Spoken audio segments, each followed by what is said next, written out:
madaxweyne ku-xigeenka jamhuuriyadda Soomaaliland mudane Cabdiraxmaan Cabdullaahi Ismaaciil Saylici ayaa xadhiga ka jaray dhaambiyoodka xunba weyne. Dhaambiyoodkan ayaa waxaa Soomaaliland ka caawiyay hirgelintiisa dowladda Imaaraadka Carabta. madaxweyne ku-xigeenka ayaa waxaa ku wehelinayay xubno ka tirsan golihiisa wasiirada ayaa waxay soo kormeeyeen qaybaha kala duwan ee dhaamkani.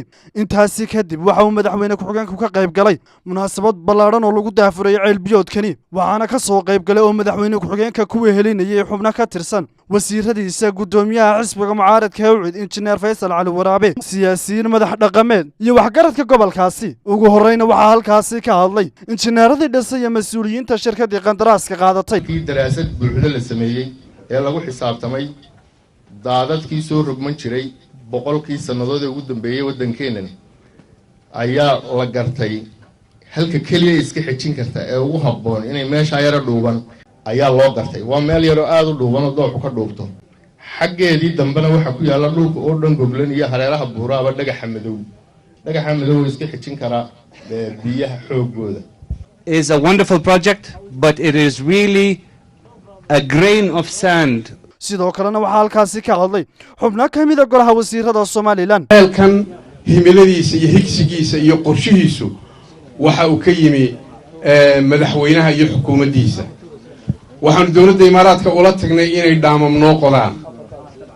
waxay ogolaadeen 2 dhaam, dhaamkan xunba weyne iyo dhaam kan xigi doono laga dhisi doono magaalada Laascaanood duleedkeeda. waxay ahayd tijaabo in la qaado sida biyaha loo qaban karo. waxa xukuumaddu aanu wadnaa qorshe qaran oo 5 sanadood ah. qorshaha waxaan soo saaraynaa bisha dhow ee May. xukuumadda xisbiga kulmiye waxay samaysay qorshe qaran oo hore. nolosha qorshe u baahan tahay, qaranna qorshe u baahan yahay. qorshaanu qaranka u sameeyay 5 sanadood ah oo aan hore u jirin. wax badan baa ka xaqiiqoobay. waa qorshaha xaqiijiyay horumarka maanta muuqda. waa qorshaha xaqiijiyay maalgashiga weeyii. ilaahay waxaanu ka baryaynaa inuu inoo fududeeyo. qorshaha maanta aanu wadno waxa uu salka ku hayaa 5 sano ee soo socda Somaliland. waxaaynu ka qaban doono 9 sektor oo kala duwan. waxaanu wadnaa dalkan oo xoog saaraynaa inaanu biyihiisa xidhno, inaanu dhaamam samayno, inaanu ceel dhaadheer ka qodno. baanu qorshaha aanu ku daray. waxaanu doonaynaa in loo dhaqo xoolaha si qaabka maanta ay u dhaqan yihiin ka duwan, in wax loo beerto qaabkeenu wax beerano qaab ka duwan. shacbiga Soomaaliland waxaanu ka doonaynaa ka codsanaynaa inay nagu garab galaan, inaanay dhegta u dhigin kuwana shuushadaynaya horumarka, nabadda iyo wanaagga. weeyaan dhulkan aad arkaysaan waad aragteen oo dhul baynu ka soo soconay aynu soo maraynay.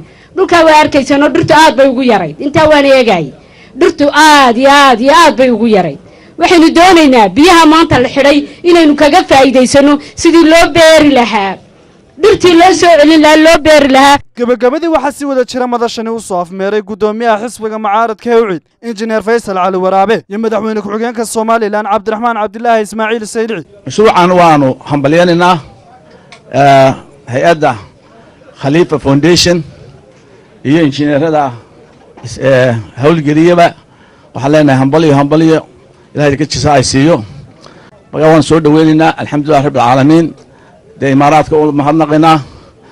waxaa fiican mala inay noqono tii Imaaraadkii 8 waa 7 tii 8 ay noqonaa la qaatay iyo inagu dhow xamaray. maanta runtii waa maalin weyn, waa maalin aad u qiimo badan, waa maalin aynu gudoomayno deeq aad u qiimo badan oo inooga timiday walaalaheenna dalka Imaaraadka Carabta.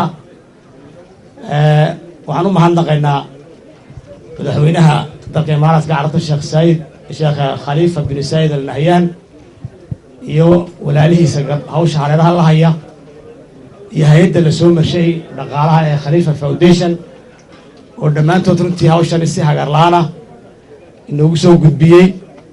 waxayna qiimaha weyn maanta inoo tahay waxa weeyaan biyo xidheenkii koowaad ee maanta Soomaaliland laga sameeyo.